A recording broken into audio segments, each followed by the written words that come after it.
परिचय। अरे रोहित, आज स्कूल कैसा रहा? पिताजी, आज बहुत मजा आया। और तुम्हारा खेल कैसा रहा? मजेदार। मुझे खेल में दूसरा स्थान मिला। बहुत बढ़िया। धन्यवाद पिताजी। पिताजी, उस कार को देखिए, उससे क्या उत्सर्जित हो रहा है?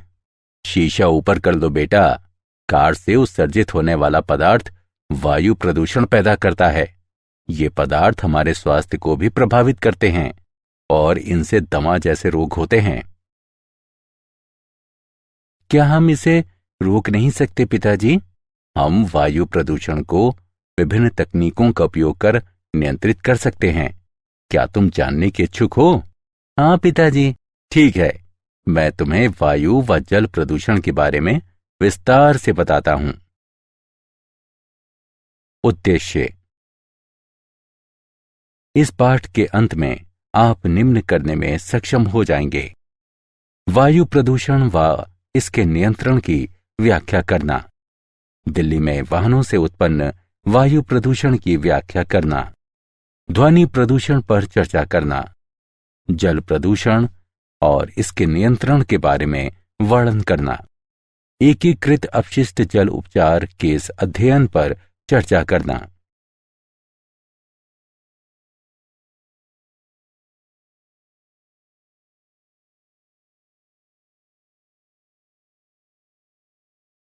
वायु प्रदूषण एवं इसका नियंत्रण।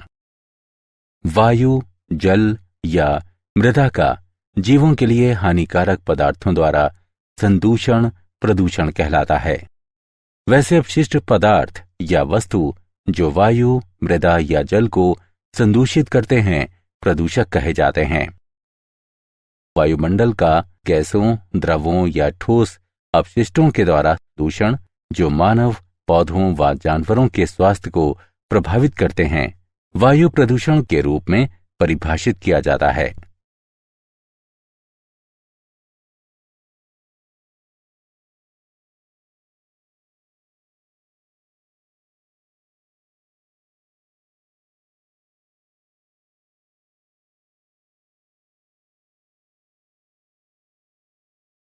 वायु प्रदूषण के कारण। जीवाश्म ईंधन वायु प्रदूषण के प्रमुख कारणों में से एक हैं। एरोसोल प्रणोदक व रेफ्रिजरेटरों में क्लोरोफ्लोरोकार्बन के उपयोग से वायु प्रदूषण का स्तर बढ़ रहा है। सल्फर डाइऑक्साइड धूम कोहरे के मुख्य घटकों में से एक है, जिसके कारण अम्लीय वर्षा होती है। धूल, पराग एवं अन्य कार्बनिक कणों के कारण बनने वाले धूम से भी वायु प्रदूषण होता है। सड़कों पर बढ़ता हुआ यातायात प्रदूषण की मात्रा को बढ़ाता है।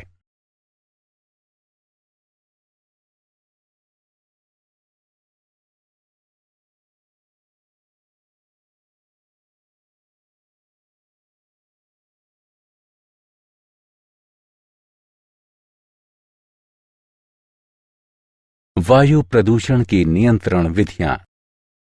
एग्जॉस्ट गैस स्ट्रीम से धूल कणों को निकालने के लिए स्थिर वैद्युत अवक्षेपक यानी इलेक्ट्रोस्टैटिक प्रेसिपिटेटर का इस्तेमाल किया जाता है। जैसे ही धुआं युक्त गैसें अवक्षेपक यानी प्रेसिपिटेटर में प्रवेश करती हैं तो सर्वप्रथम ऋणात्मक आवेशित धातु ग्रिड के संपर्क में आकर ऋण आवेशित हो जाती हैं। तत्पश्चात धुएं के कण धन आवेशित पट्टिकाओं की ओर आकृष्ट होते हैं। इस प्रकार इन धुआं युक्त गैसों से धूल कण अलग हो जाते हैं और स्वच्छ हवा वायुमंडल में प्रेषित हो जाती है।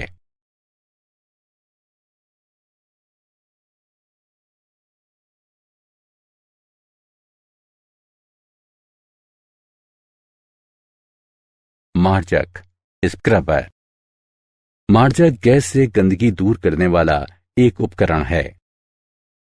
वायु प्रवाह में उच्च दाब पर नोजल के द्वारा रासायनिक पदार्थ युक्त जल का छिड़काव किया जाता है। कुछ जल, खासकर यदि प्रवर्त वायु गर्म हो, तो वाष्प में बदल जाता है और निकलकर विलीन हो जाता है। वाष्पित जल के स्थान पर स्वच्छ जल एवं रासायनिक पदार्थ डाले जाते हैं। इस प्रक्रिया से उत्पन्न गर्द एवं प्रदूषण उत्पादों को समय समय पर नाली के सहारे निकाल दिया जाता है। वायु प्रदूषण के प्रभाव। वायुमंडल में उपस्थित प्रदूषकों के कारण दमा जैसा चिरकालिक रोग हो जाता है। इससे फेफड़ों का कैंसर होता है। इससे चिरकालिक फुफ्फुस अवरोधी रोग यानी श्वासावरोधी रोग यानी ऑब्स्ट्रक्टिव पल्मोनरी डिसीज हो सकती है।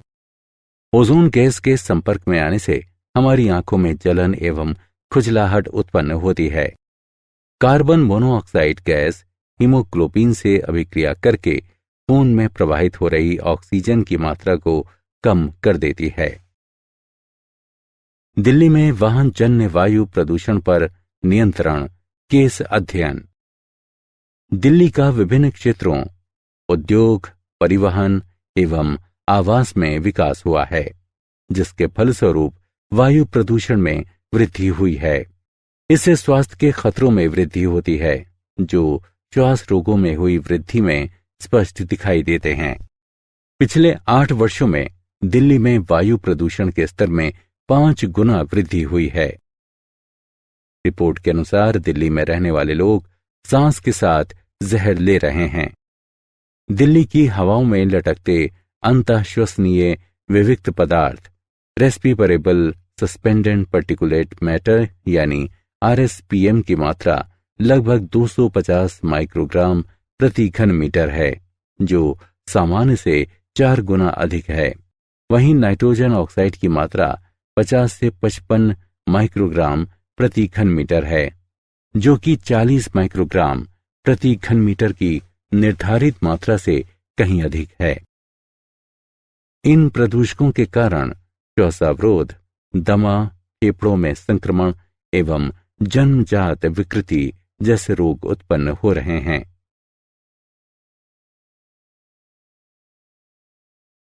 वायु प्रदूषण निरोध एवं नियंत्रण अधिनियम 1981।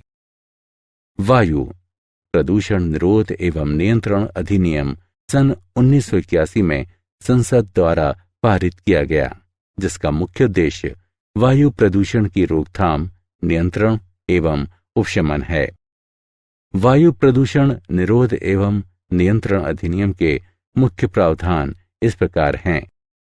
किसी भी वायु प्रदूषण नियंत्रण क्षेत्र में औद्योगिक संयंत्र चलाने वाला कोई भी व्यक्ति राज्य बोर्ड द्वारा निर्धारित मापदंडों की सीमा से अधिक वायु प्रदूषण के उत्सर्जन का निपटान नहीं करेगा, न ही उत्सर्जन करेगा और न ही निपटान की अनुमति देगा। राज्य बोर्ड भी वायु प्रदूषण करने से किसी भी व्यक्ति को रोकने के लिए अदालत का रुख कर सकते हैं। राज्य प्रदूषण नियंत्रण बोर्ड की अनुमति के बगैर कोई व्यक्ति किसी भी औद्योगिक संयंत्र की स्थापना नहीं कर सकता है। अनुमति देने या मना करने के लिए बोर्ड औपचारिकताएं पूरी करेगा। ध्वनि प्रदूषण। ध्वनि प्रदूषण से तात्पर्य वायुमंडल में मानव द्वारा उत्पन्न की गई उन ध्वनियों से है जिनसे मनुष्य अथवा अन्य प्राणियों के स्वास्थ्य पर बुरा प्रभाव पड़ता है। ध्वनि प्रदूषण के प्रमुख स्रोतों में से कुछ इस प्रकार हैं। यातायात। शहरी क्षेत्रों में ध्वनि प्रदूषण का ये मुख्य स्रोत है। सड़कों पर यातायात में दिनादिन वृद्धि हो रही है। Railway station. रेल का इंजन ध्वनि प्रदूषण का एक मुख्य स्रोत है। रेलों की शंटिंग एवं स्विचिंग क्रियाकलापों से ध्वनि प्रदूषण के स्तर में वृद्धि हो रही है। ध्वनि प्रदूषण के स्रोत। औद्योगिक स्रोत। किसी उद्योग में प्रयुक्त मशीनें ध्वनि प्रदूषण का एक बहुत बड़ा स्रोत हैं। क्योंकि पेड़ ध्वनि को समाहित कर लेते हैं, इसलिए ध्वनि को कम करने हेतु उद्योग परिसर में वृक्षारोपण करने की अनुशंसा की जाती है। अन्य स्रोत। बॉयलर, कंप्रेसर, जनरेटर जैसे उपकरण भी कुछ हद तक ध्वनि प्रदूषण के कारक हैं। जल प्रदूषण एवं उस पर नियंत्रण। प्राकृतिक जल स्रोतों में हानिकारक रसायनों के मिल जाने की परिघटना को जल प्रदूषण कहते हैं। जल प्रदूषण के कई स्रोत हैं। नदियों में छोड़ा गया शहरों का जल एवं औद्योगिक अपशिष्ट प्रमुख स्रोत हैं। अपशिष्ट जल के केवल 10% का शोधन किया जाता है। शेष जल जलाशयों में छोड़ दिया जाता है। नदियों में गिरने वाला कृषि अपवाह और खेतों का पानी जल प्रदूषण का एक अन्य कारक है, क्योंकि इसमें रासायनिक और नाशी जीव मारक पदार्थ होते हैं। घरेलू अपजल और औद्योगिक बहिस्रावी पदार्थ। घरों से उपयोग के बाद फेंका हुआ जल घरेलू मल जल कहलाता है। इसे सैनिटरी सीवेज भी कहते हैं। इस मल जल में लंबित पदार्थों के साथ साथ कई प्रकार की घुलनशील गंदी वस्तुएं भी होती हैं। इन गंदी वस्तुओं में जैव पदार्थ तथा पौधों के पोषक पदार्थ होते हैं। भोजन और सब्जी के अपशिष्ट इसके मुख्य जैव पदार्थ हैं और पादप पोषक पदार्थों का मुख्य स्रोत रासायनिक साबुन एवं वॉशिंग पाउडर इत्यादि हैं। घरेलू मलजल का निपटान एक गंभीर समस्या है।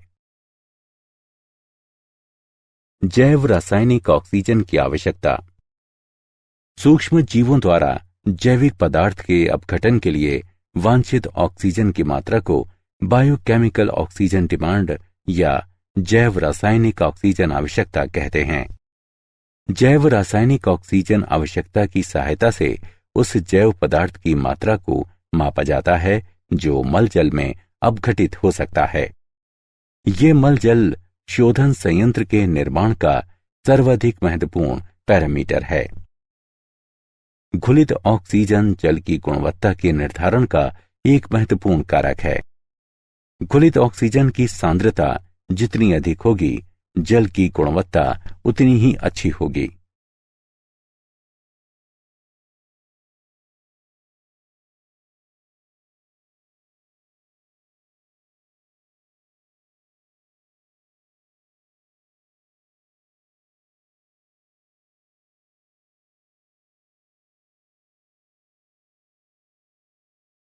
जैव आवर्धन। जैव आवर्धन यानी बायोमैग्निफिकेशन वह प्रक्रिया है जिसके द्वारा बृहद रूप से सांद्रित नाशी जीव मारक डाइक्लोरो डाइफिनाइल ट्राइक्लोरोएथीन यानी डीडीटी जैसे खास रासायनिक पदार्थों को आहार श्रृंखला के शीर्ष के प्राणियों को पहुंचाया जाता है। उदाहरण, हर पोषी स्तर पर डीडीटी की सांद्रता में वृद्धि, जैसा कि रेखा लेख यानी डायग्राम में दिखाया गया है।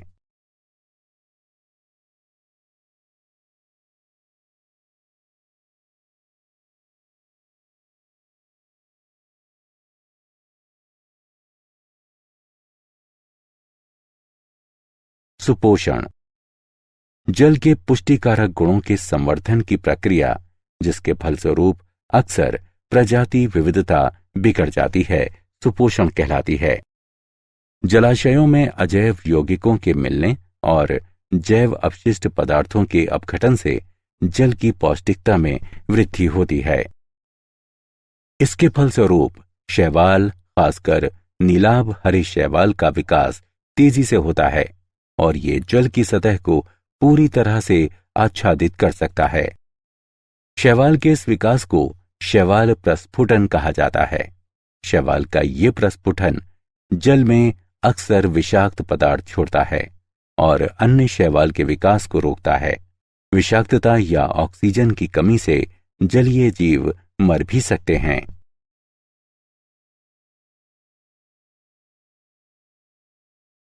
औद्योगिक बहिस्रावी पदार्थ। औद्योगिक बहिस्रावी पदार्थ औद्योगिक कार्यों के फलस्वरूप पैदा होने वाला अपजल है। औद्योगिक अपशिष्ट में जैव और अजैव दोनों पदार्थ होते हैं। जैव अपशिष्ट पदार्थों में नाशी जीवों के अवशेष, विलायक एवं साफ सफाई के तरल पदार्थ आते हैं। बहिस्रावी पदार्थों में अजैव अपशिष्ट पदार्थ हो सकते हैं, जैसे लवण जल और धातुएं। जल प्रदूषण के प्रभाव। प्रदूषित जल पीने, मनोरंजन, खेती और उद्योग के योग्य नहीं होता। ये झीलों और नदियों की सुंदरता को धूमिल करता है। संदूषित जल से जल जीवन का नाश होता है, उसके जीवों की प्रजनन क्षमता में कमी आती है। ये मानव स्वास्थ्य के लिए भी संकटप्रद है। एकीकृत अपशिष्ट जल उपचार केस अध्ययन। अपशिष्ट जल उपचार एकीकृत ढंग से किया जा सकता है। अपजल के शोधन से पर्यावरणीय प्रतिक्रियाएं होती हैं जो मानव कल्याण के लिए उचित नहीं है। अपजल शोधन के फलस्वरूप खेती के हरियाली वाले क्षेत्रों में सिंचाई, नगर के मनोरंजनार्थ बनी झीलों, गोल्फ के मैदानों आदि के लिए जरूरी पानी में कमी आती है। शब्द ह्यूमेन्योर का अर्थ मानव अपशिष्ट है, जिसका पुनर्चक्रण कृमि खाद निर्माण की विधियों से होता है और जिसका उपयोग बागवानी या खेती के कार्यों में किया जा सकता है।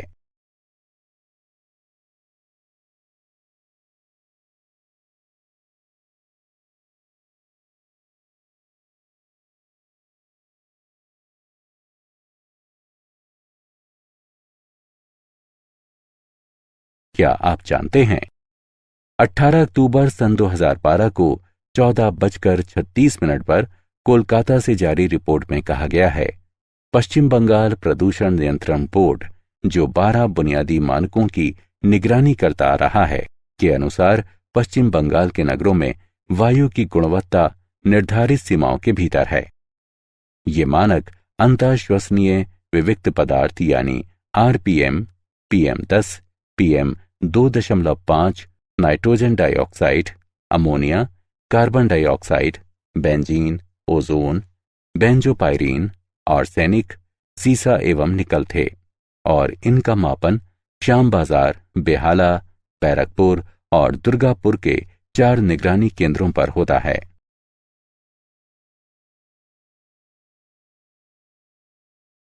सारांश। आइए हमने जो कुछ सीखा है उसे संक्षेप में दोहराएं।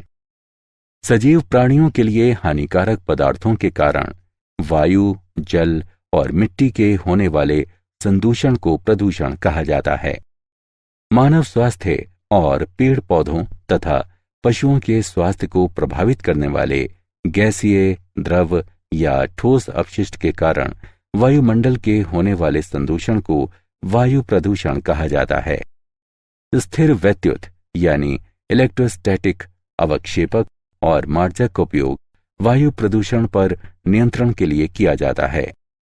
वायु प्रदूषण की रोकथाम, नियंत्रण एवं न्यूनीकरण के उद्देश्य से संसद ने वर्ष 1981 में वायु प्रदूषण निरोध एवं नियंत्रण अधिनियम लागू किया। ध्वनि प्रदूषण का अर्थ वातावरण में मनुष्य द्वारा उत्पन्न ध्वनियों के कारण होने वाला प्रदूषण है, जिसका प्रभाव मानव एवं पशु स्वास्थ्य पर पड़ता है।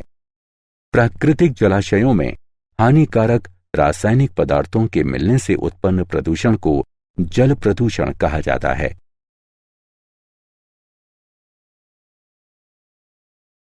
मुख्य स्रोत नगर अवजल और औद्योगिक कचरा हैं। अवजल के जैव पदार्थों को नष्ट करने हेतु सूक्ष्म जीवों के लिए आवश्यक ऑक्सीजन की मात्रा ऑक्सीजन की मांग कहलाती है। जैव आवर्धन यानी बायोमैग्निफिकेशन वह प्रक्रिया है जिसके द्वारा बृहद रूप से सांद्रित नाशी जीव मारक डाइक्लोरो डाइफिनाइल ट्राइक्लोरोएथीन यानी DDT जैसे खास रासायनिक पदार्थों को आहार श्रृंखला के शीर्ष के प्राणियों को पहुंचाया जाता है। जल की पोषण शक्ति के संवर्धन की प्रक्रिया, जिससे अक्सर प्रजाति विविधता बिगड़ती है, सुपोषण कहलाती है।